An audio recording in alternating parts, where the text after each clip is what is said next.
Role بیس کوئی option نہیں ہو سکتی کہ منسٹری آف ڈیفنس ایک سمری موو کرے, کوئی آپ کی کمیٹی بیٹھ کے اس کے اوپر ویلیویشن کر کے پرائم منسٹر کو ریکمنڈیشن دے دے اور پرائم منسٹر اس کو اپروو کر لیں؟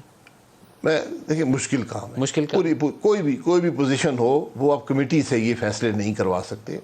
میں نے خود سروسز چیف اپوائنٹ کیے ہیں, میں نہیں سمجھتا کہ کمیٹی یہ کر سکتی ہے. جب آپ کی وزارت عظمیٰ میں جس چیز کی بھی تعیناتی ہوئی ایئر فورس میں اور نیوی میں, تو آپ کے سامنے آپشن سیاسی تھیں یا پروفیشنل بیسس پہ؟ نہیں سر, پروفیشنل بیسس پہ ان کا سارا ریکارڈ آتا ہے. آپ بالکل مشورے کا حق آپ کے پاس ہے, آپ لوگوں سے مشورہ کرتے ہیں, اس کے بعد فیصلہ کر دیتے ہیں. تو میں نے کم از کم جو دونوں چوائسیز کی, میں مطمئن ہوں کہ میں نے بالکل پروفیشنلی اور آبجیکٹیولی وہ چوائسیز کی. آئیڈیلی آپ کو نئے آرمی چیف کی تعیناتی کے بعد ملک میں کیئر ٹیکر سیٹ اپ بنانا چاہیے اور انتخابات کی طرف چلے جانا چاہیے. یہ میرے خیال میں اس سے زیادہ ڈریگ نہیں ہونا چاہیے تاکہ ہم بڑی کلیئرٹی کے ساتھ ایک حکومت میں لے نہیں سکیں. سمجھتا ہوں کہ آرمی چیف کی اپوائنٹمنٹ کا کوئی تعلق ہے اس وقت ملک کے پولیٹیکل سیٹ اپ سے. وہ ایک پروسیس اپنا ہے, پولیٹیکل سیٹ اپ اپنا ہے. آپ کو آج اکانومی کو سٹیبلائز کرنا ہے, استحکام دینا ہے ملک کو. آج الیکشن ان چیزوں کا حل نہیں ہے. ایک حکومت ہے, وائڈ اسپریڈ کولیشن ہے, اپوزیشن بھی آ کر بیٹھے, ان کی مرضی ہے نہ بیٹھیں. آپ ملک کے معاملات کو درست کریں. اور میں پھر یہ کہہ رہا ہوں کہ جو یہ کام کرے گا اس کی بڑی ہیوی پولیٹیکل پرائس ہے.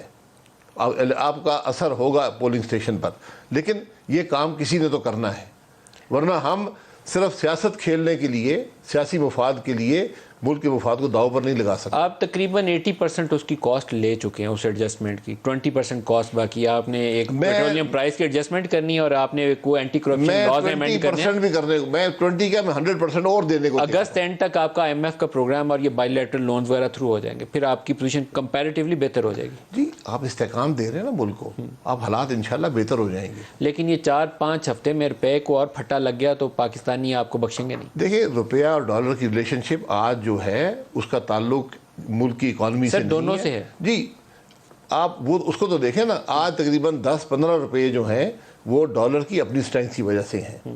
آپ کا اگر آپ کمپیئر کریں پچھلے ریٹ سے تو آج شاید 195-200 کے لگ بھگ ہے.